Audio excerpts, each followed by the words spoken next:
தந்தை மகன் தூய் ஆவியாரின் பெயராலே ஆமேன். ஆகஸ்ட் மாதம் 28ஆம் தேதி வியாழக்கிழமை. புனித அகுஸ்தினாரை நோக்கிய நமது ஜெபம்.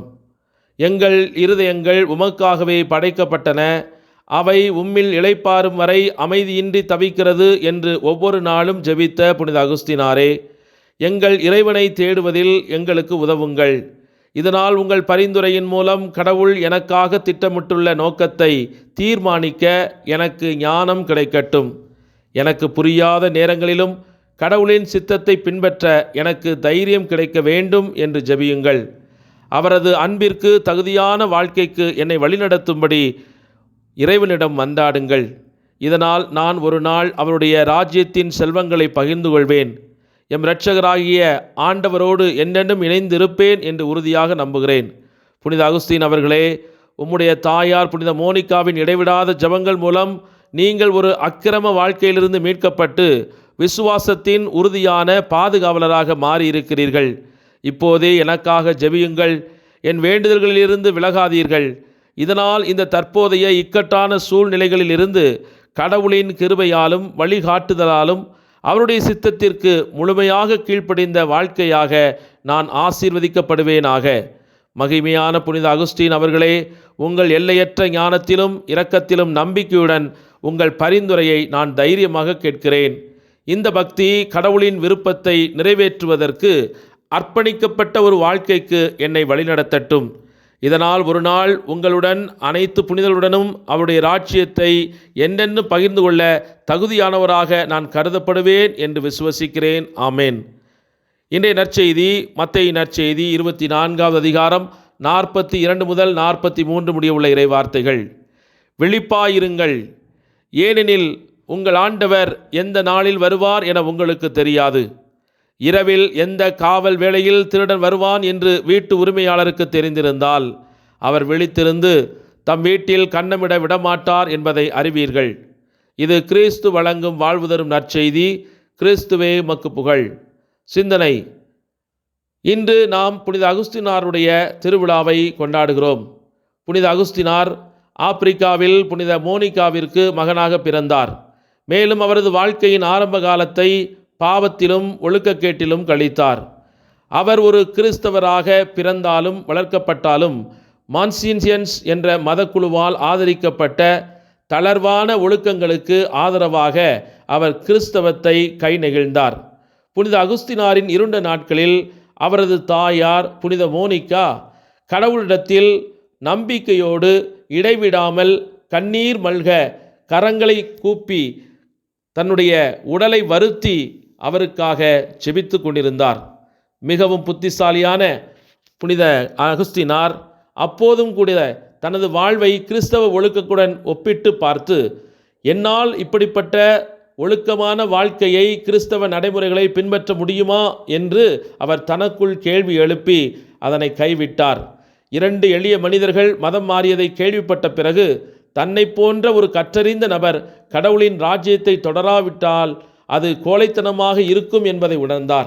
அப்போது ஒரு குழந்தை எடுத்து படியுங்கள் என்ற வார்த்தையை அவர் கேட்டபோது தூய ஆவியின் குரலுக்கு செவி கொடுத்தவரைப் போல கடவுளின் கட்டளைகளை கேட்டதாக அவர் நம்பினார். மேலும் அதற்கு இணங்க புனித பவுலின் கடிதங்களின் முதல் பகுதியை அவர் வாசித்தார். இது எல்லா அசுத்தங்களையும் விட்டுவிட்டு இயேசு கிறிஸ்துவை பின்பற்றி வாழுமாறு அவருக்கு அறிவுறுத்தியது. அதன்படி கிபி 387ஆம் ஆண்டு ஈஸ்டர் பண்டிகை அன்று அவர் ஞானஸ்நானம் பெற்றார். மேலும் விசுவாசத்தின் மிக முக்கியமான பாதுகாவலரில் ஒருவராக கத்தோலிக்க திரு அவையில் மாறினார். தனது உடைமைகளை விற்று தனது வாழ்க்கையின் இறுதி வரை வறுமை, ஏழைகளுக்கு உதவி மற்றும் ஜெபம் நிறைந்த வாழ்க்கையை அவர் வாழ்ந்தார். அவர் பின்னாளில் புனித அகுஸ்தீன் சபையை நிறுவினார். அவர் விசுவாசிகளுக்கு கல்வி கற்பதற்காக தனது ஆரம்ப கால பணியை தொடர்ந்தார். சத்தியத்திற்கான அவரது தேடலின் விளைவாக படைப்பு, பாவம், ஆசீர்வதிக்கப்பட்ட கன்னிமரியாளுக்கு பக்தி மற்றும் விவிலிய விளக்கம் பற்றிய இறையியல் எழுத்துக்கள் உட்பட ரோமை கத்தோலிக்க திரு அவைக்கு பலவிதமான சேவைகளை அவர் செய்து நிறைவு பெற்றார். இவருடைய திருவிழாவை கொண்டாடுகிற நாமும் அவருடைய வாழ்விலிருந்து நம்முடைய பழைய வாழ்க்கை எவ்வளவு கடினமானதாக பாவம் நிறைந்ததாக இருந்தாலும் இறைவனுடைய இரக்கத்திற்கு அதை அர்ப்பணித்து எதிர்கால நலன்களை கண்முன் நோக்கி பரிசு பெறும் நோக்கோடு விரைந்து சென்றால் நாமும் அவரை போல புனித வாழ்க்கையில் நிறைவு பெறலாம் என்ற விசுவாசத்தை நமக்கு கொடுக்கிறது. உன்னுடைய கடந்த காலம் எவ்வளவு மோசமாக இருக்கிறது என்பதை யோசிக்காதே, மாறாக உன் எதிர்காலம் ஆண்டவருடைய கரங்களால் எப்படி வழிநடத்தப் போகிறது என்பதை சிந்தியுங்கள். ஆண்டவர் உங்களையும் புனித அகுஸ்தினாரைப் போல பயன்படுத்தி அவருடைய நாமத்தை உயர்த்தி கொள்வார். ஜெபிப்போமாக. எங்களின் கெஞ்சும் குரலுக்கு செவி கொடுத்து பதில் கொடுக்கும் அன்பு தெய்வமே இறைவா, உம்மை நன்றியோடு போற்றி துதித்து ஆராதிக்கிறோம். நீர் எங்கள் மீது கொண்ட அன்பு எங்களுடைய பாவங்களையெல்லாம் மன்னித்தது, எங்களுடைய குற்றங்களை எல்லாம் உமது கண்களுக்கு முன்பாக மறைத்து கொண்டது. உமக்கு எதிராக குற்றங்கள் செய்த போதும் நீர் எங்களை வெறுக்காமல் ஆதரிக்கின்றீர். அதற்காக உமக்கு நன்றி கூறுகிறோம் ஆண்டவரே. எங்களுக்கென்று யாரும் நியாயம் கேட்க இல்லையே என்று கதறிய போதும், எங்களுடைய துன்பத்தில் பங்கு கொள்ள பகிர்ந்து கொள்ள எவரும் இல்லையே என்று அங்கலாய்த்த போதும், இதோ நான் இருக்கிறேன் என்ற இறை வார்த்தையின் மூலம் பேசி ஆறுதல் அளித்து கொண்டிருப்பவரே, என்னுடைய வழக்கில் நியாயத்தை கொடுப்பவரே, உம்மையே நாங்கள் சார்ந்து வாழ்கிறோம். எங்களுடைய ஆத்துமாக்களுக்கு எதிரான போராட்டத்தில் என்னுடைய எதிரியாகிய அலகை மனிதர்களையும் சூழ்நிலைகளையும் பலவீனங்களையும் தோல்விகளையும் மந்திர தந்திர செயல்பாடுகளையும் நோய்களையும் எதிர்மறை எண்ணங்களையும் பயன்படுத்தி எங்களுடைய உடல் மனம் இவற்றை தாக்கி கொண்டிருக்கிறான்.